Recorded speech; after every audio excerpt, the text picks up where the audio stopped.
Week 1 টা আমরা last ক্লাসে শেষ করছিলাম। তো আজকে ক্লাস নিতে চাইছিলাম না। তো পরে ভাবলাম যে নিয়ে রাখি। অলরেডি আমরা একটু এমনি আগাই আছি। উইক 1 এখনো অনেক সেকশনে শেষ করে নাই। বলেন আশির রহমান। আমাদের অনেকেরই কেন যেন মেইল আসে নাই। কিসের মেইল? হ্যাঁ, মেইল ক্লাস এখনো। নেবেন, ক্লাস মেইল টেইল কোনো কিছু আসে নাই। আপনি কি পরে জয়েন করছেন? জি স্যার। হ্যাঁ, স্যার আমারও আসেনি স্যার, আমিও পরে রেজিস্ট্রেশন করেছি। স্যার আমিও পরে জয়েন করছি স্যার। আচ্ছা, আচ্ছা। এইখানে মেইল না পাওয়াটা সমস্যা নাই। আমাদের ডিসকর্ড সার্ভারটা আজকের মধ্যে ক্রিয়েট হয়ে যাবে। তো ওইখানে হচ্ছে এড হয়ে যাবেন। মানে আমরা ডিসকর্ডে আর কি সেন্ট্রালি সবকিছু ডিল করব 470 তে। তো ওইটা আর কি ওইটাতে এড থাকলেই হবে। আমরা এটা আজকে জাস্ট আজকে ক্লাসের জন্য আর কি মেইল পাঠাইছিলাম আমি। ঠিক আছে? সো ইনশাআল্লাহ আজকে বা কালকের মধ্যে হচ্ছে সার্ভারটা পেয়ে গেলে ওখানে এড থাকলেই হবে। ঠিক আছে? স্যার আপনি লাস্ট ক্লাসে কি কি পড়িয়েছিলেন একটু বলা যাবে? মিস করেছি ক্লাসটা। লাস্ট ক্লাসে আমি উইক 1 পড়াইছিলাম। উইক 1 এর 4 টা model, waterfall, V model, incremental, iterative, এই 4 টা মডেল। এইটাই বেসিক্যালি হচ্ছে আমাদের স্যার লাস্ট। স্পাইরাল মডেলটা লাগবে না? না, স্পাইরাল সিএমএমআই আমরা হচ্ছে এখন পর্যন্ত এই সেমিস্টারে পড়াবো না। পরে সিদ্ধান্ত আসলে তখন দেখা যাবে। বাট আপাতত ফর নাও এখন পর্যন্ত আমরা এই 4 টা মডেলই পড়বো। Okay okay, thank you sir. Okay. So আজকে আমরা হচ্ছে উইক 2 শুরু করব। তো বেসিক্যালি উইক 2 থেকে আমরা অ্যাজাইল আর হচ্ছে রিকোয়ারমেন্ট ইঞ্জিনিয়ার এই দুইটা স্লাইড পড়ি। তো অ্যাজাইল এইটা পড়লে এই সাপোর্টিং স্লাইড যেটা আছে এটা হচ্ছে অত লাগবে না। আপনি যদি হচ্ছে অ্যাজাইলের এই স্লাইডটা পড়েন তাইলেই হচ্ছে হয়ে যায়। সো এটা অতটা ইম্পর্টেন্ট স্লাইড না। ঠিক আছে? তো এইটা আর এইটা হচ্ছে আমরা বেসিক্যালি পড়বো। আর ইউজ কেসটা এখনো ইনক্লুড করবে কি করবে না ওইটা নিয়েও জানানো হবে। ঠিক আছে? তো ওইটা আপাতত আমরা এই দুইটা পড়বো আজকে। হ্যাঁ, বলেন। স্যার ক্লাসটা কি রেকর্ড হবে? না, আমি রেকর্ড করতে পারতেছি না। আপনারা যদি কেউ রেকর্ড করেন তো করতে পারেন। ওকে। সো আজকে দেখি আমরা অ্যাজাইলটা শুরু করি। কতদূর আগাইতে পারি দেখি।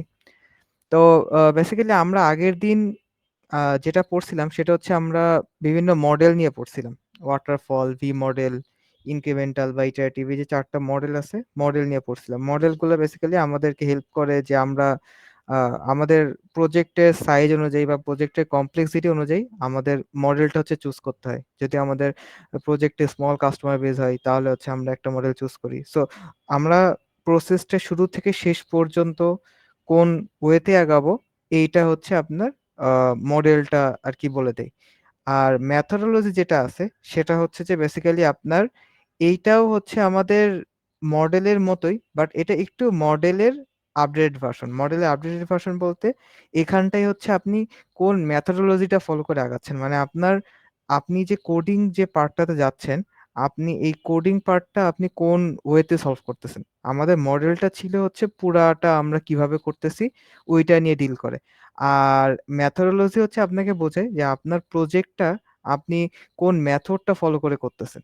যে আপনার এই মেথডটা ফলো করলে আপনার বেশি আপনার প্রজেক্টটা অনেক গোছানো হবে বা আপনার প্রজেক্টটা ঠিক সময় মতো এফিশিয়েন্টলি ডেলিভারি করতে পারবেন, নাকি ওই মেথোডোলজি বা ওই মেথডটা ইউজ করলে আপনার বেশি সুবিধা হবে। সো মোটামুটি দুইটা একই টাইপের। সো পরীক্ষার হলে একটু মাথার মানে একটু কোশ্চেনটা খেয়াল করবেন যে আপনার সিনারিওতে যেটা দিছে ওইটার যে কোশ্চেনটা আসছে ওই কোশ্চেনটা হুইচ মডেল বলছে নাকি হুইচ মেথোডোলজি বলছে। যদি মেথোডোলজি বলে তাহলে আজকে আমরা যে 3টে মেথোডোলজি আছে এক্সপি বা এক্সট্রিম প্রোগ্রামিং, এইউপি আর হচ্ছে স্ক্রাম, এই 3টা থেকে অ্যান্সার করব। আর যদি বলে হুইচ মডেল তাহলে হচ্ছে আমাদের ওই যে আগের যে 4টা মডেল আছে 4টা মডেল থেকে অ্যান্সার করব। তো কোশ্চেনটা একটু ভালো মতো পড়ে তারপরে হচ্ছে আর কি বুঝবেন যে মেথোডোলজি বলছে না মডেল বলছে। ওকে। সো আসেন আমরা হচ্ছে মেথোডোলজির মধ্যে আমাদের যে মেথোডোলজিটা আমরা পড়ি এই 470 তে সেটা হচ্ছে অ্যাজাইল মেথোডোলজি। তো আমরা আগের ক্লাসে যেটা পড়ছিলাম যদি একটু রিকল করেন তাইলে হচ্ছে আমরা ইনক্রিমেন্টাল আর ইটারেটিভ নামে দুইটা মডেল পড়ছিলাম। তো বেসিক্যালি ইনক্রিমেন্টাল আর ইটারেটিভ আমাদের এই দুইটা মডেলের সবচেয়ে বড় সুবিধাটা কি বা এই মডেল দুটাকে হচ্ছে আমরা কি মডেল বলতাম? ইভলিউশনারি মডেল বলতাম। কেন বলতাম? কারণ এই মডেলটাতে হচ্ছে আমরা আমাদের কাস্টমারের ফিডব্যাক সার্টেন টাইম পর নিতে পারতাম। একটা রিকোয়ারমেন্ট শেষ হইছে, আমরা কাস্টমারকে দেখায় কাস্টমারের কাছ থেকে একটা ফিডব্যাক নিতে পারতাম। তো বেসিক্যালি এই যে মেথোডোলজি যেটা পড়বো, এই মেথোডোলজিটাও বেসিক্যালি হচ্ছে আমাদের এই আপনার ইনক্রিমেন্টাল আর ইটারেটিভ এই ২ টা মডেলের কম্বিনেশন হচ্ছে আপনার এজাইল মেথোডোলজি। ঠিক আছে? সো এটা একটু মাথায় রাখবেন যে আমাদের এজাইল যে মেথোডোলজি আছে, এইটা বেসিক্যালি হচ্ছে আমাদের ইনক্রিমেন্টাল আর ইটারেটিভ এর একটা কম্বাইন্ড কম্বিনেশন। তো এখানে দেখেন আমাদের monolithic software. So monolithic software মানে কি? যে সফটওয়্যার গুলাতে আমরা আমাদের কাস্টমারকে এক্কেবারে শেষে যে প্রোডাক্ট ডেলিভারি দেই। এর মধ্যে কাস্টমারের সাথে আমাদের কোনো যোগাযোগ নেই। এরকম সফটওয়্যারটা কোন মডেল ফলো করে? এরকম সফটওয়্যারটা ফলো করে হচ্ছে আমাদের ওয়াটারফল বা ভি মডেল। এই ২ টা মডেলে হচ্ছে আমরা যখন কাস্টমার আসে, ১ম এ কাস্টমারের সাথে আমরা লেনদেন করে কাস্টমারকে ভাগাই দেই। এরপরে যখন আমরা প্রোডাক্টটা প্রোডাক্টটা বা প্রজেক্টটা বা সফটওয়্যারটা ডেলিভারি করব, সে সময় এসে কাস্টমারের সাথে আমাদের দেখা হয়। এই ধরনের সফটওয়্যার বা এই ধরনের যে মডেল বা মেথোডোলজি যেটাই বলেন, এটা এখনকার যুগে আসলে চলে না। যেটা বলছিলাম আগের দিনকেও ক্লাসে যে আমাদের আসলে এখন কাস্টমারের ওপিনিয়নটা অনেক মানে নেসেসারি হয়ে যায়। কাস্টমার কি বলতেছে, কেমন চাচ্ছে না চাচ্ছে। এত টাকার একটা প্রজেক্ট যদি কাস্টমার থেকে আমি যদি নাই শুনে করি তাহলে তো আর হইল না। তো বেসিক্যালি এইজন্য মনোলিথিক সফটওয়্যার বা এই টাইপের মানে মডেলগুলো আমরা এখন আসলে অতটা ইউজ করি না। আমরা এখন হচ্ছে নতুন ওয়েতে ইউজ করতে যাই, যেটা হচ্ছে আমাদের ইভোলিউশনারি মডেল যেটা আছে ওইটা ফলো করে। তো বেসিক্যালি এজাইল হচ্ছে এরকম একটা জিনিস যেখানে হচ্ছে আপনার কি বলছে দেখেন, agile is a set of principle and values, it is a practice to be followed. মানে এটা একটা প্র্যাকটিস যেটা হচ্ছে ফলো করা হয়। এই জিনিসটা অনেক বছর ধরে প্র্যাকটিস করে আসা হচ্ছে। এইভাবে প্র্যাকটিস করে আসতেছে বলেই এটাতে এফিশিয়েন্টলি ভাবে কাজ করা যায়, এবং এটা এখন ভবিষ্যতে যারা আছে এরা হচ্ছে সেম ভাবে ফলো করতে থাকতেছে। তো দেখেন এখানটায় আমাদের লিখে দিছে agile is a combination of iterative and incremental process. তো এইখানে একটা ডায়াগ্রাম আছে। এই ডায়াগ্রামটা ফুললি হচ্ছে আমাদের একটা ইনক্রিমেন্টাল আর ইটারেটিভ এর একটা কম্বিনেশন ডায়াগ্রাম আছে। তো আমরা যদি একটু রিকল করি তাহলে হচ্ছে ইনক্রিমেন্টাল মানে কি? ইনক্রিমেন্টাল মানে হচ্ছে আমাদের জিনিসটা একটা রিকোয়ারমেন্টে কাজ শেষ করে নেক্সট স্প্রিন্টে বা নেক্সট ইনক্রিমেন্টে আমরা আরেকটা রিকোয়ারমেন্টে কাজ শুরু করতাম। মানে একটা থেকে একটার পার্ট শেষ, আমি হচ্ছে আরেকটার পার্টে যাচ্ছি। আর ইটারেটিভ কি করতো? বেসিক্যালি ইটারেটিভ করতে হচ্ছে আপনার একটা পার্টেই আমি হচ্ছে চক্রাকারে ঘুরতে থাকতাম যতক্ষণ না আমার ক্লায়েন্ট ফুললি স্যাটিসফাইড হচ্ছে আমার কাজের উপরে।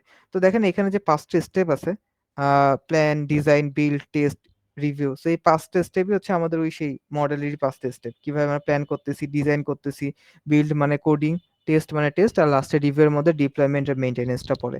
সো স্প্রিন্ট যে ওয়ার্ডটা আসছে, স্প্রিন্ট ওয়ার্ডটা নিয়ে আমরা ফার্স্ট ক্লাস আলোচনা করছিলাম। স্প্রিন্ট মানে কি? স্প্রিন্ট মানে হচ্ছে আমাদের প্রত্যেক একটা প্রজেক্ট যদি ৬ মাসের হয় তাহলে একটা সার্টেন অ্যামাউন্ট টাইম পর আমাদের হচ্ছে একটা আপডেট দিতে হয়। কাকে আপডেট দিতে হয়? টিম লিডারকে, বা আমাদের যে টিমের যে প্রজেক্ট ম্যানেজার আছে তাকে বলতে হয় যে, "ভাই আমার এই ১৪ দিনে বা এই ১০ দিনে আমি এইটুকু কাজ করছি।" তো একটা টাইম সেট করে দেয় কোম্পানি থেকে, বা আপনি যেখানে যাবেন ওখানে দেখবেন একটা টাইম সেট করে দেয়। সো নরমালি এই স্প্রিন্টের ডেডলাইনটা ১৪ দিনের হয়, 14 ডেজ এর হয়। তো 14 ডেজ পর একটা করে মিটিং হয়। ওই মিটিং এ হচ্ছে জিজ্ঞেস করে যে লাস্ট এই 14 ডেজ এ কোন কি রিকোয়ারমেন্ট হইছে, কোন বাগ আসছে কিনা না, বা কোন চেঞ্জেস বা কিছু। এই হাবিজাবি এই জিনিসগুলো আপডেটটা বেসিক্যালি স্প্রিন্ট নেই। তো এখানে দেখেন এই যে এখানে এই যে ফুল একটা কমপ্লিট হচ্ছে একটা সার্কেল, এটা স্প্রিন্ট 1। আমরা লঞ্চ করে দিচ্ছি, স্প্রিন্ট 2 তে যাচ্ছি, লঞ্চ করে দিচ্ছি, স্প্রিন্ট 3 তে যাচ্ছি। তো এখানটায় দেখেন এই যে স্প্রিন্ট 1 যেটা আছে, এই যে চক্রাকারে যেটা ঘুরতেছে, plan, design, build, test, review. তো এই রিভিউ আসার পরে দেখা যাচ্ছে যে আমি কাস্টমারকে দেখাচ্ছি। দেখানোর পরে কাস্টমার বলল যে, "ভাই আমার এখানে আসলে এই জিনিসটা একটু বেটার হইলে ভালো হইতো, বা নীল কালারের জায়গায় কালো কালার এরকম হইলে বেটার হইতো।" তো এই যে এটা আবার আমি প্ল্যানে পাঠায় দিচ্ছি। আবার ডিজাইন হচ্ছে, আবার বিল্ড হচ্ছে, আবার টেস্ট হচ্ছে, আবার রিভিউতে আসতেছে। এই যে এখানে যে সার্কেলিক ওয়েতে যে ঘুরতেছে বা চক্রাকারে ঘুরতেছে, বেসিক্যালি এইটা হচ্ছে আমাদের ইটারেটিভ এর পার্ট। আমি একটা রিকোয়ারমেন্ট নিয়ে আমি কাজ করতেই আছি, করতেই আছি। যখনই আমার এই রিকোয়ারমেন্টের কাজ শেষ আমি ওটাকে লঞ্চ করে দিচ্ছি। আমার যদি আমি আমার ওই পুরাতন এক্সাম্পল হসপিটাল ম্যানেজমেন্ট সিস্টেমে ব্যাক করি, তো ওখানটায় হচ্ছে একটা রিকোয়ারমেন্ট হইতে পারে নার্স, একটা রিকোয়ারমেন্ট হইতে পারে ডক্টর, বা আরেকটা রিকোয়ারমেন্ট হইতে পারে হচ্ছে পেশেন্ট। তো ধরেন আমি শুরুতে হচ্ছে ডক্টরের পার্টটা নিয়ে কাজ করতেছি।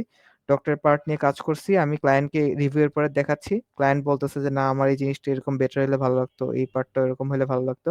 তো আমি আবার রিভিউতে নিয়ে যাচ্ছি। আবার রিভিউ-টিভিউ করে শেষ হলো। আমি ডক্টরের পার্টটা লঞ্চ করে দিলাম। দিয়ে আমি এখন নতুন যে পার্টটা নিয়ে কাজ করব ওটা ধরেন পেশেন্ট নিয়ে কাজ করতেছি। আবার সেম পেশেন্ট নিয়ে কাজ শেষ করে লঞ্চ করে দিচ্ছি। নেক্সট আমি আরেকটা রিকোয়ারমেন্ট নিয়ে কাজ করতেছি। এই যে চক্রে যে ঘুরতেছে, বেসিক্যালি এই পার্টটা হচ্ছে আপনার ইটারেটিভ এর পার্ট। এই যে লঞ্চ করে দিয়ে আমি যে নতুন আরেকটা রিকোয়ারমেন্ট এ কাজ শুরু করতেছি, বেসিক্যালি এটা হচ্ছে আপনার ইনক্রিমেন্টাল মডেলের পার্ট। সো এইজন্য এজাইলকে হচ্ছে ইনক্রিমেন্টাল আর ইটারেটিভের একটা কম্বিনেশন ভার্সন বলা হয়। সো আমরা ইনক্রিমেন্টালে যেটা একটু যদি রিকল করি তাহলে ইনক্রিমেন্টে আমাদের যেটা মনে আছে সেটা হচ্ছে যে আমরা ইনক্রিমেন্টে যেইটুকু হয় আমরা ওইটুকু চাই। ইনক্রিমেন্ট মডেল বলে যে তোমার যেটুকু কাজ হয়েছে ওইটুকু তুমি আপাতত লঞ্চ করে দাও। ওইটুকু আগে জনগণের কাছে পাঠাই দাও। সো দেখতে থাকো।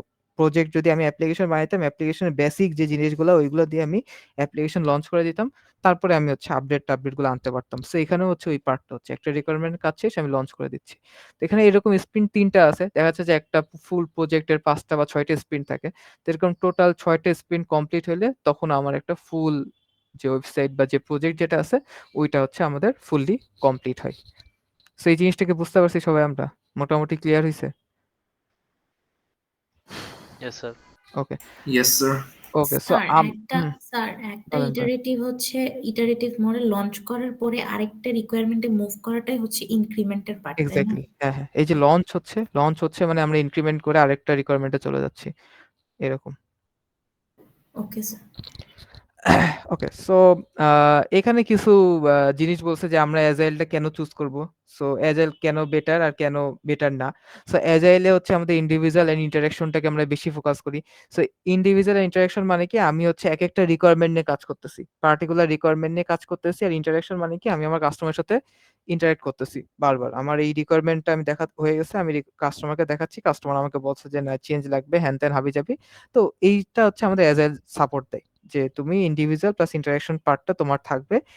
কিন্তু মানে আগে আদিম আমলের যেগুলো ছিল এইটা আপনার ওয়াটারফল বা ভি মডেল ওই টাইপের ক্ষেত্রে হচ্ছে আমাদের কি হইতো প্রসেস আর টুলস এর উপরে আমরা বেশি বিশ্বাসী ছিলাম। প্রসেস বলতে কি বুঝাইতেছি যে আমরা সিকোয়েন্সিয়াল লাগাইতে হবে।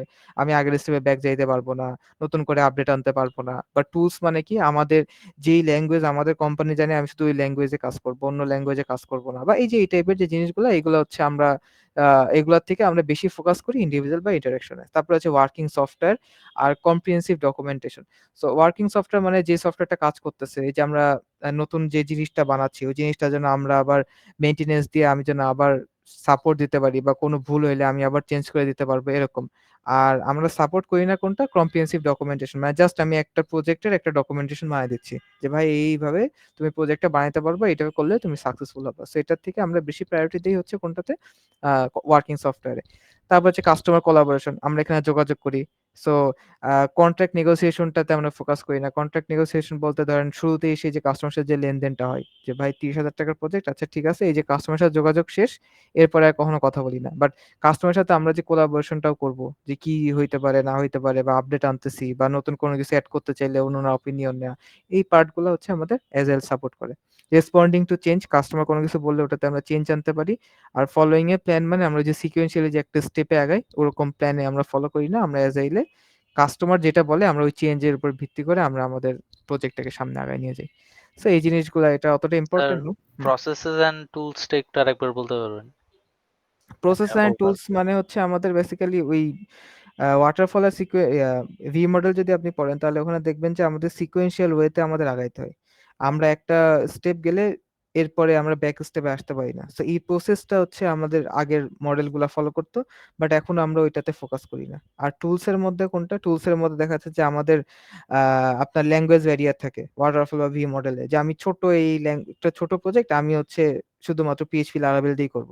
আমি Django বা কোনো কিছু ইউজ করতে পারবো না। সো এই যে এরকম টুলস বা এরকম যে জিনিসপত্রগুলো আছে বা ধরেন Python আপনার পিসিতে Python 3.6 সাপোর্ট করতেছে। বাট এখন চলছে 3.9 তো আমি এই যে জিনিসগুলা এইটাতে আমি হচ্ছে বেশি প্রায়োরিটি দেই। যে আমার পিসিতে 3.6 আছে মানে 3.6 এ করব। 9 এ করতে পারবো না বা 10 এ করতে পারবো না। এই জিনিসগুলাতে হচ্ছে আমরা এজাইল এ ফোকাস দেই না। এজাইল বেটার হচ্ছে ইন্ডিভিজুয়ালস আর ইন্টারেকশন হচ্ছে বেশি ফোকাস দেই।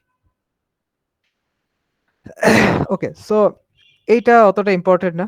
সো এরপরে আমাদের যেটা আসে এজাইলকে হচ্ছে এজাইল মেথোডলজির ৩ টা পার্ট আছে। একটা হচ্ছে এক্সপি বা এক্সট্রিম প্রোগ্রামিং, আর একটা হচ্ছে এউপি বা এজাইল ইউনিফাইড প্রসেস, আর একটা হচ্ছে আমাদের স্ক্রাম। তো এই ৩ টার মধ্যে সবচেয়ে ইম্পোর্টেন্ট যেটা হচ্ছে সেটা হচ্ছে যে আপনার স্ক্রাম। স্ক্রামটা হচ্ছে অনেক বহুল প্রচলিত এবং ওটা মোটামুটি অনেক ইম্পোর্টেন্ট। বাট এক্সপি আর এউপিও মোটামুটি হচ্ছে স্ক্রামের থেকে একটু কম ইম্পোর্টেন্ট বাট মানে ইম্পোর্টেন্ট আরকি। তো এক্সপি কি বলে দেখেন, আমাদের একটা জিনিস মাথায় রাখবেন, এই যে ৩ টা পার্ট, এই যে ৩ টা জিনিস, এই ৩ টাই কিন্তু আমাদের এজাইল মেথোডোলজি হচ্ছে জিনিস ফলো করে আসে। সো এজাইল মেথোডোলজির মধ্যে যেহেতু এই ৩ টা জিনিস আছে, তার মানে অবশ্যই আমাদের এই ৩ টাও হচ্ছে আমাদের ইটারেটিভ আর ইনক্রিমেন্টাল একটা কম্বিনেশন প্রসেস। ঠিক আছে? এটা একটা ইটারেটিভ ইনক্রিমেন্টাল কম্বিনেশন, এটাও ইটারেটিভ ইনক্রিমেন্টাল কম্বিনেশন, এটা হচ্ছে সেম। বাট এদের ভেতরে কিছু বেসিক ক্যারেক্টারিস্টিক্স আছে যেগুলো হচ্ছে এদেরকে ডিফারেনশিয়েট করে একটার সাথে আরেকটাকে। ঠিক আছে? সো ফার্স্ট যেটা আছে সেটাকে হচ্ছে আমরা এক্সপি বলতেছি। সো এক্সপি বা এক্সট্রিম প্রোগ্রামিং। এটা মানে কি? এটা মানে হচ্ছে new version may be build several times per day। মানে আমি একটা দিনের মধ্যে অনেক ভার্সন বানায় ফেলতে পারি। মানে একটা ভার্সন, ধরেন আমি একটা প্রজেক্ট আসছে আমার কাছে, আমি ওই ভার্সনটা আজকে ধরেন আমি ফুল প্রজেক্টটা ডেলিভারি করে ফেললাম। ডেলিভারি করার পরে নতুন যে ভার্সনটা আসছে দেখা যাচ্ছে আমি ওই ভার্সনে আমাদের শুধুমাত্র লগইন লগ আউট ছিল। বাট 2 স্টেপ ভেরিফিকেশনটা আমি এখন এড করতে চাচ্ছি। এই যে নতুন একটা ভার্সন যে নিয়ে আসতেছি, এই টাইপের ভার্সন আমি একই দিনের মধ্যে অনেকবারই আনতে পারবো। এই ছোটখাটো যে ভার্সন আপডেট গুলো, এটা হচ্ছে এক্সট্রিম প্রোগ্রামিং বলে, যে তুমি চাইলে দিনের মধ্যে ২-৩ বারও আনতে পারবা। ইনক্রিমেন্টার্স ইনক্রিমেন্টস আর delivered to customer every 2 weeks. এই যে আমাদের স্প্রিন্টের কথা যেটা বললাম, যে আমরা যদি যেখানে যাই, এই যে স্প্রিন্ট 1, স্প্রিন্ট 2, স্প্রিন্ট 3, তো এটা এখানে বলছে ওইটাই, যে আমাদের প্রত্যেকটা স্প্রিন্ট আমরা হচ্ছে এভরি 2 উইকস পর, পর বা 14 ডেজ পর কাস্টমারের কাছে ডেলিভারি করি। ঠিক আছে? এই কথাটাই কিন্তু আমাদের এই যে এখানটাই আছে।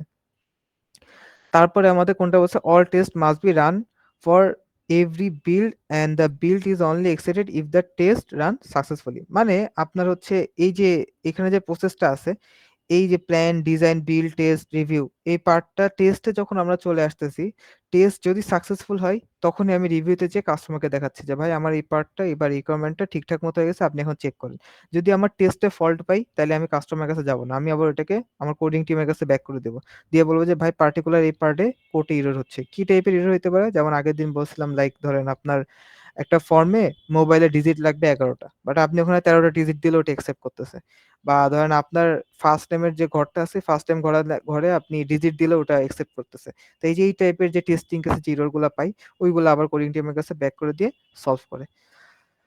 তো এইটাই হচ্ছে আমাদের বেসিক্যালি এক্সট্রিম প্রোগ্রামিং। তো এক্সট্রিম প্রোগ্রামিং এর মধ্যে আমাদের এখানে কিছু একটা ওয়ার্কফ্লো দিছে। এই ওয়ার্কফ্লোটা অতটা ইম্পোর্টেন্ট না, আপনারা চাইলে দেখে নিতে পারেন। এক্সট্রিম প্রোগ্রামিং এর মধ্যে আমাদের কিছু আ প্রিন্সিপাল বা হচ্ছে প্র্যাকটিস আছে। সো প্রিন্সিপাল বা প্র্যাকটিস মানে হচ্ছে আপনার কিছু আ বৈশিষ্ট্য বা ধরেন একটা পার্ট বলতে পারেন, যে এক্সট্রিম প্রোগ্রামিং যে মেথোডলজি ফলো করেন তাহলে ওর মধ্যে এই নিউ ওয়ার্ড গুলো হচ্ছে পরিচিত হয়, এবং এই নিউ টাইপ জিনিসগুলো আপনার হচ্ছে ইন্ট্রোডিউস ইন্ট্রোডিউস হইতে হয়। যেমন আপনার একটা আছে রিফ্যাক্টরিং। সো রিফ্যাক্টরিং মানে কি? রিফ্যাক্টরিং মানে হচ্ছে, লেটস সে ধরেন আপনি একটা কোড লিখছেন ২০ লাইনের। এখন এই কোড আউটপুট দিচ্ছে, কোনো কিছু একটা ধরেন একটা কোড আউটপুট দিচ্ছে। এখন আমি ওই কোডটায় ৫ লাইনে লিখলাম, কিন্তু আমার আউটপুটও সেম দিচ্ছে। এই যে কোডটাকে যে আমি সাজায় আরো ছোট করে আনতেছি, এই জিনিসটাকে হচ্ছে রিফ্যাক্টরিং বলে। বুঝতে পারছেন? সো আপনার ধরেন আপনি একটা কোড লিখছেন, ওখানে ধরেন ২ টা বা ৩ টা ফর লুপ মিলে আপনি একটা রেজাল্ট আনতেছেন। তো আমি চাইতেছি যে না, আমি ৩ টা ফর লুপ ইউজ করব না, আমি নেস্টেড ফর লুপ ইউজ করব। So nested for loop use করলে আপনার কোডটাও ছোট হয়ে যাচ্ছে, আপনার লাইন সংখ্যা কমে আসতেছে, বাট আপনার আউটপুটটা কি থাকতেছে? সেম থাকতেছে। তো এই জিনিসটাকে হচ্ছে আপনার রিফ্যাক্টরিং বলা হয়। তারপরে আসে পেয়ার প্রোগ্রামিং। পেয়ার প্রোগ্রামিং মানে হচ্ছে ২ জন বসে একসাথে কোড করা। সো ধরেন একজন কোড করতেছে, পাশে আরেকজন বসে থাকবে। সে কি করবে? সে হচ্ছে আপনার যে কোড করতেছে ওরটা চেক করবে, যে কোনো ভুল হচ্ছে কিনা না, সে কোনো এরর করতেছে কিনা না। বা ধরেন যে কোড করতেছে তার হয়তো কিছু একটাতে কনফিউশন ক্রিয়েট হইছে, যে এটা কি এভাবে করব নাকি এভাবে করব না। তো তখন হচ্ছে যে পাশে যে থাকে পেয়ার, উনি হচ্ছে হেল্প করে, যে না এটা এভাবে করলে বেটার হয়, হ্যান-ত্যান এরকম আরকি। তো এই যে এই টাইপের যে পার্ট গুলো আছে, ইনক্রিমেন্টাল প্ল্যানিং, আমাদের ইনক্রিমেন্ট আমরা যে কোন ওয়েতে আগাবো, লাইক আমরা কি ফার্স্টে ডক্টরের পার্ট দিয়ে শুরু করব, নাকি আমরা ফার্স্টে নার্সের পার্ট দিয়ে শুরু করব, না পেশেন্টের পার্ট দিয়ে শুরু করব, এই যে ইনক্রিমেন্টের যে একটা প্ল্যানিং। বা ধরেন একটা ইনক্রিমেন্ট হইলে 14 দিন লাগবে, এখন এই 14 দিনের মধ্যে আমার ওই একটা রিকোয়ারমেন্টের ফিচার গুলো কমপ্লিট করতে হবে, যে ডক্টর কি কি করতে পারে না পারে, তো কোনটা আগে করব কোনটা পরে করব। এই টাইপের প্ল্যানিং গুলো হচ্ছে ইনক্রিমেন্টাল প্ল্যানিং এর মধ্যে পড়ে। তারপরে হচ্ছে আমাদের স্মল রিলিজেস, আমরা যে প্রত্যেকটা রিকোয়ারমেন্ট শেষ হচ্ছে ছোট একটা করে রিকোয়ারমেন্ট আমি হচ্ছে কাস্টমার কাছে ডেলিভারি করে দিচ্ছি। তো এই জিনিসগুলো হচ্ছে আমাদের এখানটাই বেসিক্যালি হচ্ছে প্রিন্সিপালের মধ্যে ফোকাস করে। আমরা যদি সামনে আগাই তাহলে দেখতে পারবো এখানটাতে। এক্সট্রিম প্রোগ্রামিং এর এই জিনিসটা আছে। সো এটা একই কথাবার্তা, planning, design, coding, testing. So এটা একটু নিজেরা দেখে নিয়েন একবার। এখানে পেয়ার প্রোগ্রামিং নিয়ে আমি যেটা বলছি ওইটাই লেখা আছে যে ২ জন মানুষ থাকে দেখেন। একজন রোল সুইচ করে কিছুক্ষণ পর যে আচ্ছা ঠিক আছে আমি সারাদিন আজকে কোড করছি, কালকে তুমি কোড করবা। আমি অবজার্ভ করব। তো এখানে ওইটাই বলছে যে observing code products better so less business cost. মানে এখানটাই আপনার দেখা যাচ্ছে যে ভুলটা কম হয়। সো আপনি একটা কোড করতেছেন, দেখা যাচ্ছে যে আপনি ছোট্ট একটা ভুল করছেন বা একটা ফর লুপের জায়গায় আপনি কোনো কিছু একটা ইনক্রিমেন্ট দেন নাই ফর লুপের মধ্যে, এখন এটা আপনি ধরতে পারতেছেন না। তো সারাদিন আপনি ওইটা নিয়েই পড়ে আছেন। তো এটা যদি আপনার পাশে আরেকজন থাকতো বা পেয়ার প্রোগ্রামার থাকতো তাহলে সে কি করতো? আপনার ভুলটা বলে দিতে পারতো। এতে কি কোম্পানির টাইম সেভ হইতো। কোম্পানির টাইম সেভ হওয়া মানে কোম্পানির লাভ হচ্ছে বেড়ে যাবে। তো এই টাইপের জিনিসটা হচ্ছে আমাদের পেয়ার প্রোগ্রামিং হেল্প হয়। তারপর কি support each other better chances for learning. So learning রেটটা বেড়ে যায় এখানটায়। কিভাবে বাড়ে? ওই যে বললাম ধরেন আপনি বুঝতে পারতেছেন না যে আপনি কোড করতেছেন আপাতত আপনি বুঝতে পারতেছেন না যে এখানে আ while লুপ চালালে বেটার হবে নাকি ফর লুপ চালালে বেটার হবে। তো এখন আপনার পার্টনার ধরেন উনি জানে যে এটা ফর লুপেই বেশি বেটার হবে। তো এই যে এই টাইপের যে লার্নিং বেটার হয় এই জিনিসগুলা বা দেখেন এখানে বলে দিছে যে we have already used the variable name for different variable. So আমি এই যে এই টাইপের ভুলগুলা হচ্ছে বেসিক্যালি পেয়ার প্রোগ্রামিং এ হেল্প করে। তারপরে আসা হচ্ছে unit testing. So unit testing নিয়ে আগের ক্লাসে অলরেডি একবার বলছি যে আমার কোডটা ছোট ভাগে ভাগ করে টেস্ট করা। লেটস সে আপনারা একটা কোড লিখছেন ২০০ লাইনের, ওর মধ্যে ধরেন ২০ টা ডেভ ফাংশন আছে। তো এই যে একেকটা ডেভ ফাংশনকে ধরে নিয়ে যে টেস্ট করা, এটাকে হচ্ছে ইউনিট টেস্টিং বলে। বা ধরেন আপনি একটা ফর লুপকে টেস্ট করতেছেন বা ধরেন আপনি একটা আপনার if else কন্ডিশনকে টেস্ট করতেছেন। এই যে ছোট পার্টে ভাগ করে নিয়ে টেস্ট করাকে বেসিক্যালি হচ্ছে আপনার ইউনিট টেস্টিং বলা হয়। রিফ্যাক্টরিং এখানে একই কথাবার্তা আমি এটা অলরেডি বলে দিছি যে it is a technique for restructuring the existing code by changing its internal structure without changing its external behaviour. মানে আমি আমার ভেতরে জিনিসপত্র চেঞ্জ করব বাট আমার আউটপুটটা অলওয়েজ সেম থাকবে। সো রিফ্যাক্টরিং কি করতে পারে? রিফ্যাক্টরিং হচ্ছে আপনার duplicate codes, breaking long classes, মানে আপনার অনেক বড় একটা ক্লাস ছিল এটাকে ছোট ক্লাস করে দিবে। তারপর মেথড হচ্ছে অনেক বড় একটা মেথড লিখছিলেন, ওই মেথডটাকে ছোট করে দিবে। সো এই জিনিসগুলা বা inappropriate নেমিং ছিল আপনার ভেরিয়েবল নেমিং বা ফাংশন নেমিং, এই জিনিসগুলো হচ্ছে রিফ্যাক্টরিং কমায় দেয়। তো এই রিফ্যাক্টরিং নিয়ে আমাদের ফাইনালে বিশাল বড় পড়াশোনা আছে এবং ফাইনালে মানে সবচেয়ে বড় কোশ্চেন রিফ্যাক্টরিং এর থেকে হয়। সো আমরা যখন রিফ্যাক্টরিং ফাইনালে পড়বো তখন আরো মোটামুটি আপনাদের আরো বেশি ক্লিয়ার হয়ে যাবে। সো আপাতত এখান থেকে জাস্ট এই ৩ টা জানলেই হবে যে পেয়ার প্রোগ্রামিং কি, ইউনিট টেস্টিং কি আর হচ্ছে রিফ্যাক্টরিং কি। ফর নাও জাস্ট এইটুকু জেনে রাখলেই হবে। স্যার রিফ্যাক্টরিং নিয়ে একটা কোয়েশ্চেন ছিল। বলেন। স্যার রিফ্যাক্টরিং তো আমরা লাইক অনেক ধরনের কনভেনশন আছে মার্কেট প্লেসে। এখন হচ্ছে এক্সামে যদি কোয়েশ্চেন আসে তাহলে কি বলে দেওয়া হবে যে এই কনভেনশন ফলো করতে বা ওইটা পরে এখন এত কিছু ভাবা হবে না। ওটা ফাইনালে গেলে তখন ফাইনাল টাইমে। আপাতত যদি কোশ্চেন আসে তাহলে জাস্ট জিজ্ঞেস করবে রিফ্যাক্টরিং কি? আচ্ছা স্যার। রিফ্যাক্টরিং এর কোড সলভ ওইটা আমরা হচ্ছে ফাইনালে করি। স্যার ইউনিট টেস্টিংটা কি আরেকবার একটু বলা যাবে? আমার নেটটা চলে গেছিল। ইউনিট টেস্টিং মানে ধরেন আপনি একটা কোড লিখছেন, কোডটা ২০০ লাইনের কোড হইছে। এখন ২০০ লাইনের কোড পুরাটা চেক করার থেকে আপনি যদি জাস্ট একটা ফর লুপ চেক করতেছেন বা আপনি একটা if else কন্ডিশন চেক করতেছেন বা ধরেন আপনার এই ২০০ লাইনের কোডের মধ্যে ১৫ টা ডেভ ফাংশন আছে। সো এই যে একেকটা ডেভ ফাংশনকে ধরে এনে আপনি চেক করতেছেন যে ডেভ ফাংশনটা পারফেক্টলি ওয়ার্ক করতেছে কিনা না। ফাংশনটা যে জিনিসটা রিটার্ন দেওয়ার কথা ওই জিনিসটা রিটার্ন দিচ্ছে কিনা না। এই যে ছোট ভাগকে আপনার কোডটা যে আপনি টেস্ট করতেছেন এটাকে বেসিক্যালি হচ্ছে রিফ্যাক্টরিং বলা হয়। আচ্ছা স্যার। আর কারো কোনো কোশ্চেন? স্যার ইউনিট টেস্টিং বলতে কি আমরা যে অনেক সময় প্রিন্ট স্টেটমেন্ট দিয়ে চেক করি একটা বার ঠিকমতো এক্স্যাক্টলি ওরকম, হ্যাঁ ওরকমই। জাস্ট আমি আমার জিনিসটা ছোট ভাগে টেস্ট করতেছি যে ভেতরে কোন জায়গাটায় ফল্ট পাচ্ছি। ঠিক আছে, থ্যাংক ইউ। ওকে আর আচ্ছা নাই। সো যেটা বলতেছিলাম সো এখান থেকে বেসিক্যালি এই ৩ টা টার্মটা একটু জানবেন কিভাবে ইউনিট টেস্টটা হয়। আর এইটা একটু দেখবেন, এটা অলরেডি আমি বলছি। সো এটা একবার পড়বেন, এইটা পার্টটা পড়বেন। আর মোটামুটি এখন পর্যন্ত যেটুকু পড়াইছি এটুকু জানলেই হবে। আর বাকিগুলো জাস্ট একবার করে একটু রিভাইজ দিয়ে নিন। ওকে, সো আমরা এখন মেইন যে পার্ট মেইন পার্ট বলতেছি। আমরা এখন হচ্ছে আমাদের এজাইলের সেকেন্ড মেথোডলজি যেটা আছে এওপি বা এজাইল ইউনিফাইড প্রসেস ওইটাতে হচ্ছে আসতেছি। তো এজাইল ইউনিফাইড প্রসেস মানে কি? এটা হচ্ছে আমাদের সেম ওই একই জিনিস ইনক্রিমেন্টাল ইটারেটিভ এর সমন্বয়ে তৈরি করা হয়।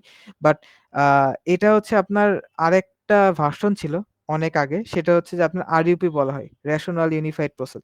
সো এই রেশনাল ইউনিফাইড প্রসেসটা অনেক কমপ্লিকেটেড ছিল। এই প্রসেসটা হচ্ছে কোম্পানিরা যারা আছে ওই কোম্পানিতে ফলো করতে পারত না। লাইক ওখানে হচ্ছে আপনার কিছু টার্মস ছিল বা কিছু আ সলভিং ওয়ে ছিল যেটা হচ্ছে অনেক টাফ। যেটা আ কোডিং টিম বা টেস্টিং টিম ধরতে পারত না। তো এইজন্য ওই প্রসেসটাকে আরেকটু সহজ করে AUP টা হচ্ছে বানাইছে। তো বেসিক্যালি AUP তে হচ্ছে আপনার ৪ টা স্টেপ থাকে। একটা হচ্ছে ইনসেপশন, তারপরে ইলাবোরেশন, তারপরে কনস্ট্রাকশন, তারপরে ট্রানজিশন। এই যে ৪ টা নাম, এই ৪ টা নাম আমরা সেম আগেই পড়ে আসছি।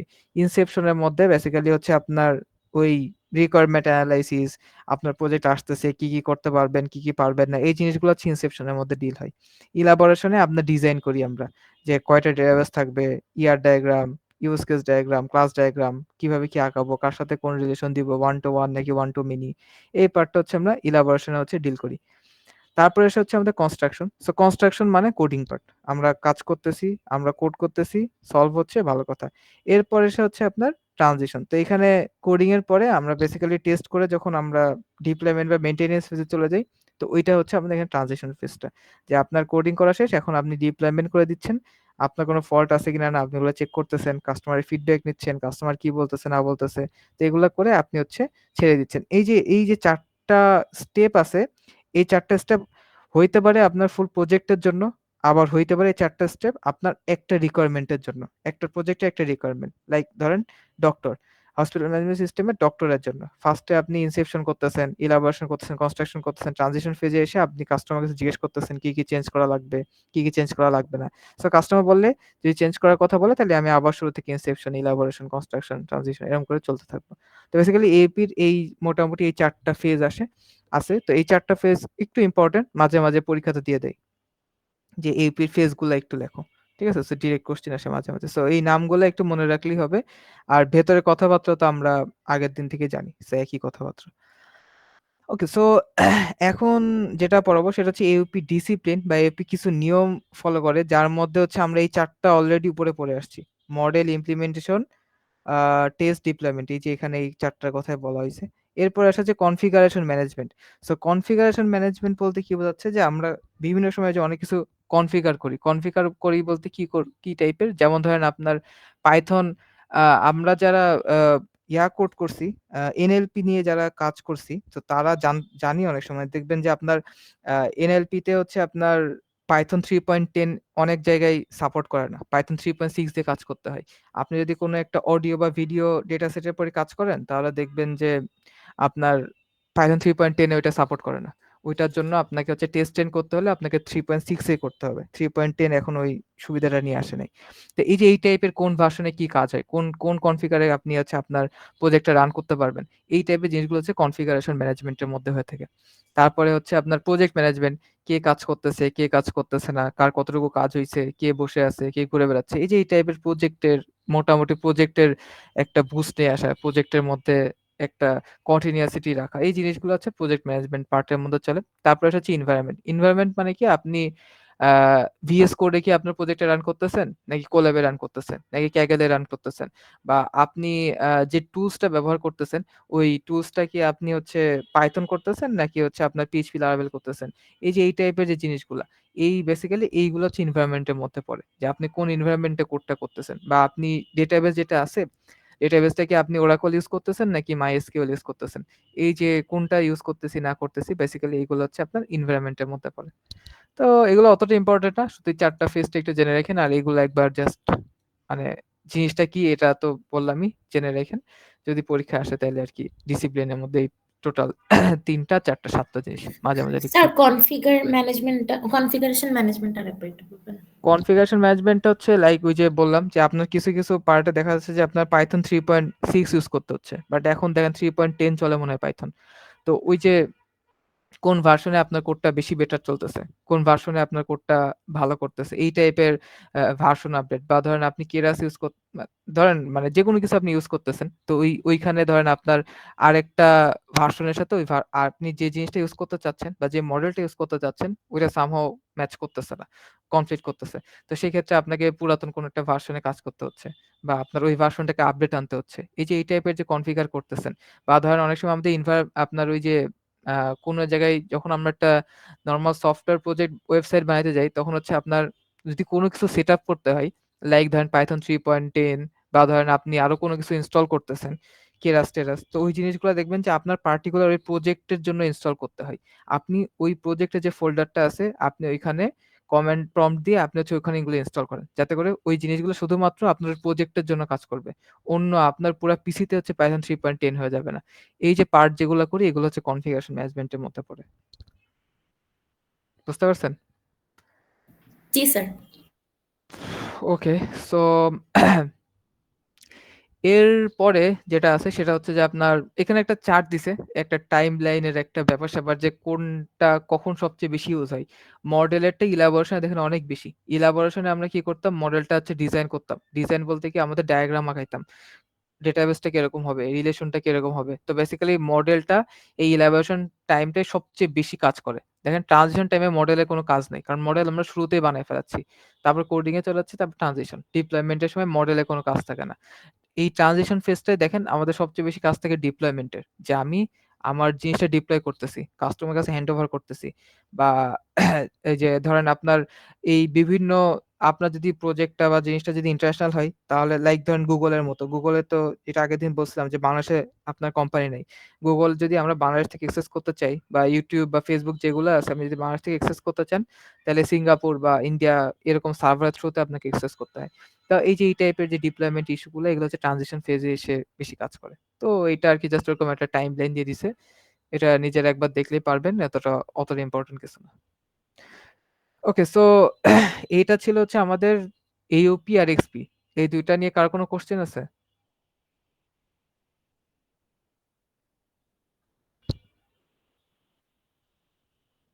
সবাই কি ক্লিয়ার আমরা? জি স্যার। ওকে, সো আচ্ছা স্যার, এগুলো থেকে লাইক এক্সামে কোশ্চেন কিরকম টাইপের আসতে পারে? সিনারিও কোয়েশ্চেন 470 তে সব কোয়েশ্চেন সিনারিও বেসড হয়। আপনাকে সিনারিওতে বলে দিবে, কিছু টার্মস উল্লেখ করে দিবে। আপনাকে বুঝতে হবে এটা AOP বলছে নাকি XP বলছে নাকি স্ক্রাম বলছে। আচ্ছা তারপরে আচ্ছা। আপনাকে সেকেন্ড সাব কোয়েশ্চেনে আপনাকে ওইটা নিয়ে ব্যাখ্যা করতে হয়। কেন আপনি এটা চুজ করতেছেন। এইটাই। এই টাইপের জি কোয়েশ্চেন। স্যার। ঠিক আছে? ওকে, সো আমরা ৩ টা মডেলের মধ্যে ৩ টা মেথোডলজির মধ্যে আমরা হচ্ছে এই ২ টা দেখব। আর স্ক্রামটা একটু বড়। এটার জন্য পুরা একটা কমপ্লিট আমাদের একটা ক্লাস লাগবে। সো আমরা এটা বাদ দিয়ে আমরা হচ্ছে রিকোয়ারমেন্ট ইঞ্জিনিয়ারিং যেটা আছে এটার একটু পার্ট আমরা পড়ে রাখি। এটা ছোট আছে, এটা শেষ করে ফেলি। সো আমরা হচ্ছে এখান থেকে ২ টা পার্ট পড়ছি। ঠিক আছে? একটা হচ্ছে আমাদের AOP আর একটা হচ্ছে XP। আর সবচেয়ে ইম্পোর্টেন্ট হচ্ছে আপনার স্ক্রামটা। তো স্ক্রামটা হচ্ছে একটা ফুল ক্লাস, ওটা অফলাইনেই নিব। এখন মানে শেষ হবে না ধরলে। অনেক মোটামুটি একটু টাইম লাগবে। ওকে, সো আমরা এইখানে যে স্লাইডটা আছে 2.2.1, তো এই স্লাইডটাতে হচ্ছে আপনার সবকিছু আমাদের লাগে না। ঠিক আছে? সো যে পার্টটা লাগে আমি বলে দিচ্ছি ওই পার্টটাই শুধু পড়বেন। বাকি এখানে যে ৪৩ টা স্লাইড আছে এটা এত কিছুই না। হাবিজাবি কথা হতো। আপনারা চাইলে একবার নিজেরা রিডিং করতে পারেন, বাট লাগে না। ঠিক আছে? সো আমরা আ যারা 471 করে আসছি, ওরা মোটামুটি ২ টা নামের সাথে হচ্ছে আমরা খুব ফ্যামিলিয়ার। একটা হচ্ছে আপনার আ ফাংশনাল রিকোয়ারমেন্টস, আরেকটা হচ্ছে আপনার non functional requirements. So requirements জিনিসটা কি? এটা তো আমি ফার্স্ট ক্লাসে বলছিলাম যে আ আপনার প্রজেক্টে কি থাকবে বা কি ফিচার থাকবে। ফিচার রিকোয়ারমেন্টস এর মধ্যে তো পার্থক্য আছে। রিকোয়ারমেন্টস হচ্ছে ধরেন হসপিটাল ম্যানেজমেন্ট সিস্টেমে রিকোয়ারমেন্টস হইতে পারে ডাক্তার, নার্স, পেশেন্ট। আর ফিচার কি হইতে পারে? ওই ডাক্তার কি কাজ করতেছে। ডাক্তার কি করতে পারবে। এইগু এই যে জিনিসগুলো এগুলো হচ্ছে ডাক্তারের ফিচার। আর ডাক্তার itself এ রিকোয়ারমেন্ট। ঠিক আছে? সো এই রিকোয়ারমেন্টকে আবার ২ ভাগে ভাগ করা হয়। একটা হচ্ছে ফাংশনাল রিকোয়ারমেন্টস, আরেকটা হইতে পারে হচ্ছে আপনার non functional requirements. So functional আর নন ফাংশনাল ২ টা টাইপস এর রিকোয়ারমেন্ট আছে। আমরা শুধু এই রিকোয়ারমেন্ট ইঞ্জিনিয়ারিং এই স্লাইডটা থেকে এই ২ টা পার্টই পড়ব। তো ফাংশনাল আর নন ফাংশনাল রিকোয়ারমেন্টস কি? এটা যদি একদম মানে বাংলা ভাষায় বলি তাইলে ফাংশনাল রিকোয়ারমেন্টস হচ্ছে সেইগুলা যেগুলো আপনি চোখে দেখতে পারতেছেন। আপনার সামনে আছে। এটা হচ্ছে functional requirements. Non functional requirements কি? নন ফাংশনাল রিকোয়ারমেন্টস হচ্ছে এমন কিছু রিকোয়ারমেন্টস যেগুলা আপনি চোখে দেখতে পারতেছেন না, বাট পুরা প্রজেক্টের জন্য ওইটার এফেক্ট আছে। ঠিক আছে?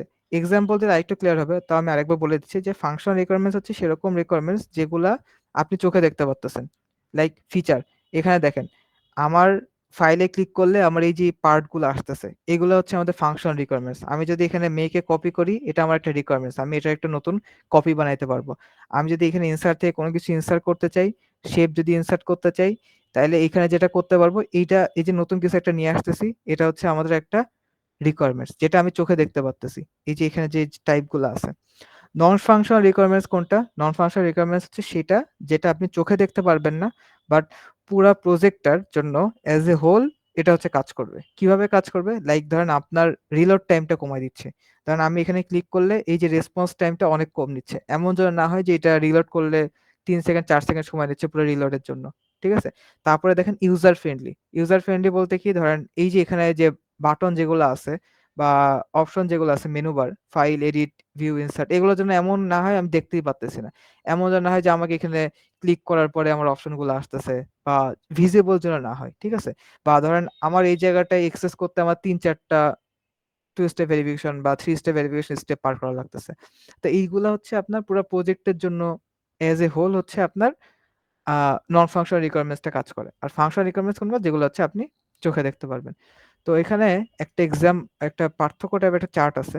এই চার্টটা দেখেন যে কি বলছে? Functional requirements basically defines all the services or the functions required by the customer that must be provided by the system। মানে আমার কাস্টমারের যেসব ডিজায়ার জিনিসগুলো ছিল যে ভাই আমি এটাতে এই করতে পারবো।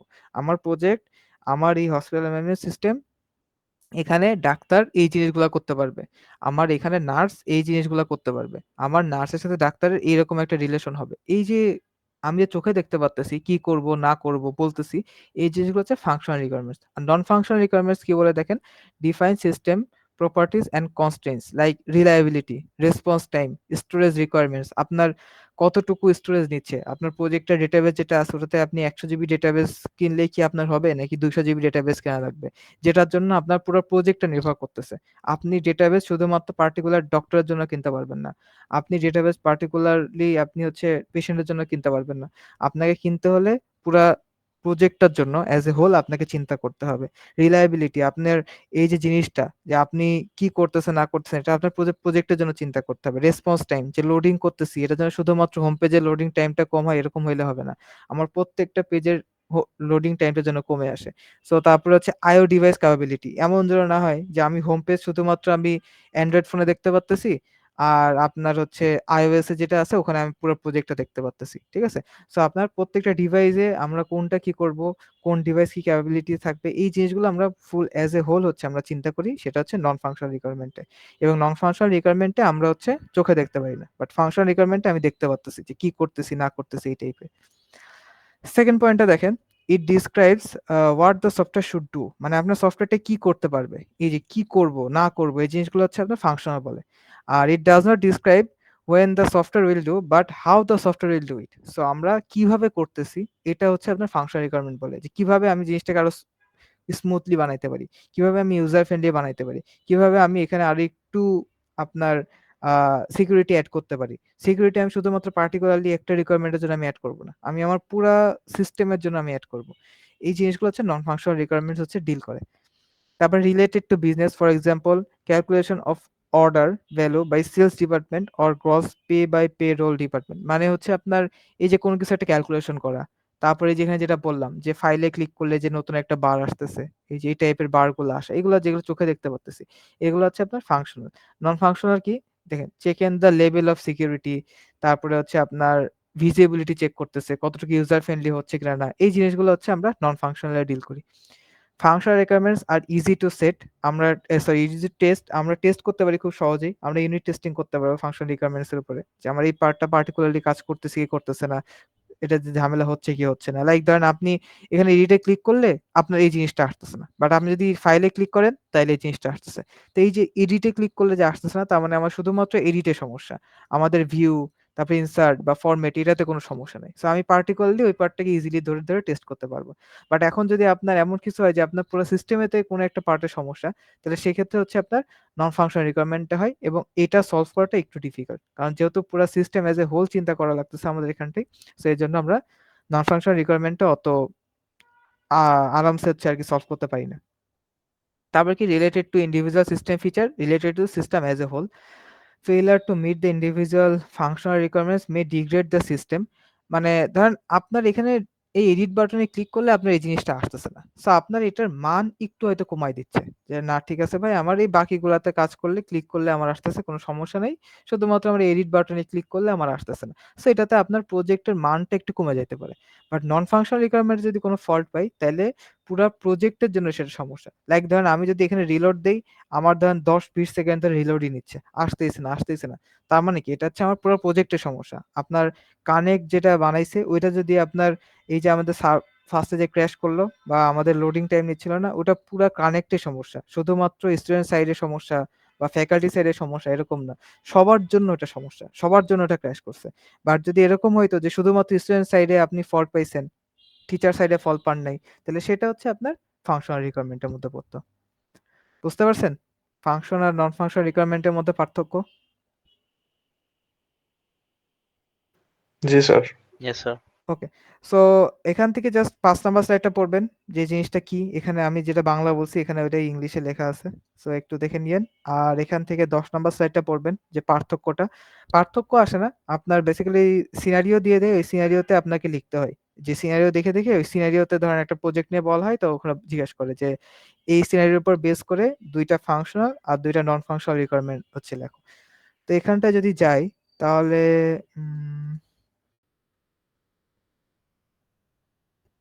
এখানে দেখেন আপনার হচ্ছে ফাংশনাল রিকোয়ারমেন্ট নিয়ে আপনার হচ্ছে কিছু পার্ট বলে দিছে।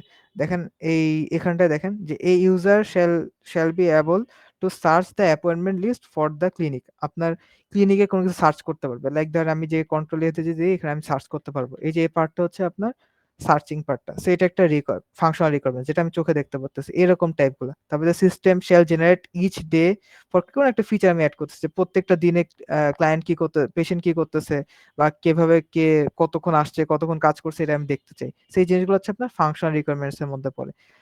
নন ফাংশনাল রিকোয়ারমেন্টস এর মধ্যে কি হইতে পারে? নন ফাংশনাল রিকোয়ারমেন্টস এর মধ্যে দেখেন এখানে দিছে যে লো অপারেটিং কস্ট। আমি চাচ্ছি আমার এই জিনিসটাতে আমি কস্ট অনেক কম রাখবো। কিভাবে কম রাখতে পারি? লাইক আমি ডেটাবেস হচ্ছে MySQL ইউজ করব। আমি Oracle ইউজ করব না।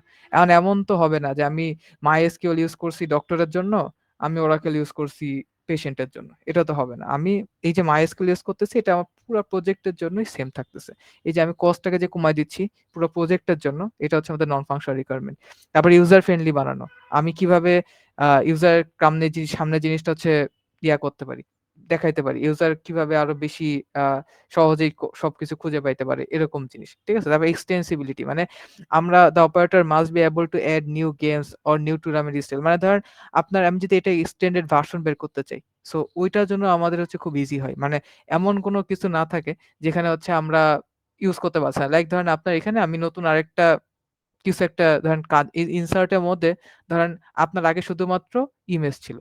এখন আমি কি করতেছি? আমি ধরেন শেপ জিনিসটা আমি নতুন করে এড করতে চাচ্ছি। তাহলে শেপ তো শুধুমাত্র আমার পার্টিকুলার এই স্লাইডের জন্য এড হবে না। শেপ এড হইলে আমার এখানে যে 44 টা স্লাইড আছে, প্রত্যেকটা স্লাইডেই আমি চাইলে ১ টা হোক, ১০০ টা হোক, আমি সবগুলা শেপ মানে ইউজ করতে পারবো। এই যে নতুন যে এক্সটেনশন আনতেছি, এই জিনিসগুলো হচ্ছে বেসিক্যালি হচ্ছে আপনার নন ফাংশনাল রিকোয়ারমেন্টস এ ডিল করা হয়। ঠিক আছে? সো এখানটাই হচ্ছে আমাদের ফাংশনাল রিকোয়ারমেন্টস যেগুলো আছে ওইগুলা বের করাটা খুব ইজি হয়। সিনারিও দেখে আমরা সহজেই বলে ফেলতে পারি যে ঠিক আছে, এই সিনারিওতে আমি চাইলে হচ্ছে কাস্টমারকে এই ডক্টর এই পার্টটা এড করতে পারবো, নার্সের এই পার্টটা এড করতে পারবো, তারপর পেশেন্টের এই পার্টটা এড করতে পারবো। সো ফাংশনাল রিকোয়ারমেন্টস গুলো ধুমধাম ৪-৫ টা লিখে ফেলা যায়। কিন্তু নন ফাংশনাল রিকোয়ারমেন্টস গুলা খুব বেশি লেখা যায় না। তো এর জন্য নন ফাংশনাল রিকোয়ারমেন্টস এখানে একটা চার্ট আছে। এই চার্টটা একটু এখান থেকে ৫-৬ টা নাম একটু জাস্ট মনে রাখবেন। লাইক ধরেন স্পেস রিকোয়ারমেন্টস। আপনার এটা হচ্ছে নন ফাংশনাল রিকোয়ারমেন্টস যে আপনার স্পেসটা কতখানি লাগতেছে বা না লাগতেছে। পারফরম্যান্স রিকোয়ারমেন্টস, তারপরে এফিশিয়েন্সি রিকোয়ারমেন্টস, তারপরে ডিপেন্ডেবিলিটি, সিকিউরিটি, তারপরে ইথিক্যাল রিকোয়ারমেন্টস যে আপনার এটা ওই যে আমাদের প্রত্যেকটা ওয়েবসাইটের শেষে দেখবেন যে নিচে লেখা থাকে all right and served by হাবিজাবি একটা কথা লেখা থাকে। সো এটা আপনার জিনিসটা ইথিক্যালি ভালো আছে কিনা না। আপনার এই ওয়েবসাইটটা মানে অ্যাকচুয়ালি ওয়েবসাইট কিনা না বা ব্ল্যাক ওয়েবসাইট কিনা না। এই টাইপের জিনিসগুলো হচ্ছে আমরা এথিক্যাল রিকোয়ারমেন্টস এর মধ্যে চেক করি। সেফটি বা সিকিউরিটি রিকোয়ারমেন্টস, অ্যাকাউন্টিং রিকোয়ারমেন্টস। তো এখান থেকে জাস্ট চাইলে ৫-৬ টা নাম একটু জাস্ট মুখস্থ করে রাখেন। যে কি হইতে পারে? User friendly, efficiency, dependency, space, performance, usability. তাইলে আপনার পরীক্ষাতে আর কি ওই বসে খুঁজতে হবে না। বুঝতে পারছেন? সো বেসিক্যালি এখান থেকে হচ্ছে আমরা এই স্যার এখানে যে ওই ওয়ার্ডগুলো দেখলেই বুঝতে পারবো না যে ওটা নন ফাংশনাল। আপনাকে এরকম কোনো চার্ট কিছুই পরীক্ষাতে দেবে না। আপনার পরীক্ষাতে না না, বেসিক্যালি পরীক্ষায় সিনারিও থেকে বুঝবো না, ওটাই তো বললেন যে হ্যাঁ, সিনারিও থেকে আর কি আপনি টার্মগুলো। মানে সিনারিওতে এই টার্মগুলো যে থাকবে বা আপনার সিনারিওর উপর বেস করে লিখতে হবে এরকম না। ধরেন আমি আপনাকে একটা সিনারিও দিছি হসপিটাল ম্যানেজমেন্ট সিস্টেম। এখন এই সিনারিওতে আপনি কি নন ফাংশনাল রিকোয়ারমেন্টস এড করতে পারেন। ইট ডাজন্ট নেসেসারি যে আপনার ওই সিনারিও থেকে নিতে হবে। আপনি চাইলে আপনার মতো করেও এড করতে পারেন। যে এই হসপিটাল ম্যানেজমেন্ট সিস্টেমে আমি চাইলে ইউজার ফ্রেন্ডলি বানাইতে পারবো। আমি চাইলে এখানে সিকিউরিটি সিস্টেমটা বাড়াইতে পারবো। এই যে আপনি যে নিজের থেকে লিখতেছেন না, এই নিজের থেকে লেখাটাও আপনি করতে পারবেন। সমস্যা নাই। Okay sir.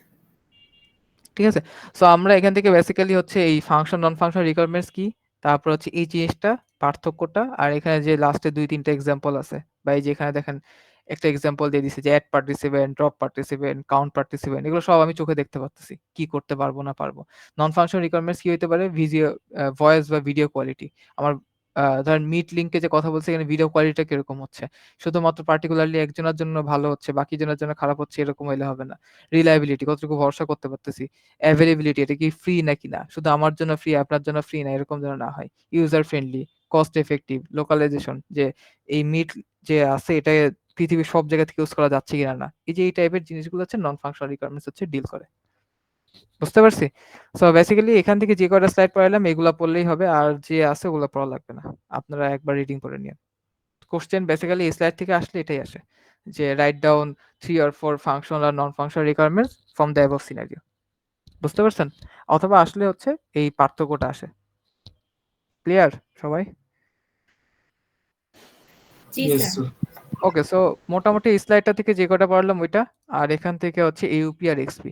স্ক্রামটা হচ্ছে আমরা ইনশাআল্লাহ নেক্সট ক্লাসে শেষ করে দিব, তাইলে আমাদের উইক 2 টা শেষ হয়ে যাবে। এইটা বাদ আর ইউজ কেসটা এখন পর্যন্ত বাদ ধরেই আমরা আগাবো। যদি সামনে ইনক্লুড করে তাইলে ইনক্লুড করার চান্সেস নাই, বাট তাও যদি থাকে তখন দেখা যাবে। সো বেসিক্যালি আমরা এই স্লাইডটা হচ্ছে আমাদের উইক 2 থেকে কভার করি। ওকে? Yes, sir. জি স্যার। ওকে, সো এটাই ছিল আজকে মোটামুটি আমাদের পড়াশোনা। যদি কারোর কোনো কোশ্চেন না থাকে তাইলে আমরা ক্লাস শেষ করে দেব। স্যার, নন ফাংশনালের ক্ষেত্রে আপনি একটা এক্সাম্পল দিছিলেন যে প্রতিটা স্লাইডে গিয়ে আমরা যদি ভিওএ মানে ইনসার্টে ক্লিক করি তাহলে একটা অপশন দেখা যাবে। বাট স্যার এটা তো একটা ভিজিবল রিকোয়ারমেন্ট না? হ্যাঁ, আমি তো এটা মানে ভিজিবলের ক্ষেত্রে বলছিলাম নাকি, মানে বুঝি না আপনার কোশ্চেনটা। মানে আপনি একটা এক্সাম্পল দিছিলেন যে নন ফাংশনাল রিকোয়ারমেন্টের ক্ষেত্রে যে আমরা যদি একটা স্লাইডে গিয়ে ইনসার্টে ক্লিক দেই তখন শেপস যে অপশনটা এটা জাস্ট এই স্লাইডের জন্য আসবে না, প্রতিটা স্লাইডের জন্যই আসবে। হ্যাঁ হ্যাঁ, তো এটা না স্যার আমি এই যে ক্লিক করলে আনতেছেন এটা হচ্ছে আপনার ফাংশনাল রিকোয়ারমেন্টস, বাট আপনি এই যে অপশনটা যে আপনি আনতেছেন, আপনি যদি এখন গুগল সাইট দেখেন তাহলে আপনি কি ওই শেপের পার্টটাকে দেখতে পারবেন কি পারবেন না? পারবো। তারপরে আমি যদি ঢুকি তাহলে আমিও দেখতে পারবো। এই যে অপশনটা যে আমি আনতেছি সবার জন্য বা সব স্লাইডের জন্যই তো এটা থাকতেছে, এমন তো হইতে পারবে না যে আপনি প্রথম স্লাইডে অপশনটা পাচ্ছেন, পরের স্লাইডগুলোতে অপশনটা পাচ্ছেন না। সো এখানকার ভিজিবিলিটিটা বুঝাইছে ওই হিসাবে আর কি। আচ্ছা স্যার, থ্যাংক ইউ। ওকে, আর কার কোনো কোশ্চেন?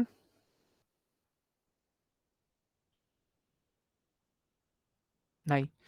ওকে, সো এটাই মোটামুটি আমাদের উইক 2 এর ফার্স্ট ক্লাস ছিল। এটাই মোটামুটি আজকে। আর কার কোনো কোশ্চেন না থাকলে ক্লাস শেষ করে দেবো এখনই আর কি। স্যার আপনার কনসালটেশন আওয়ার কখন?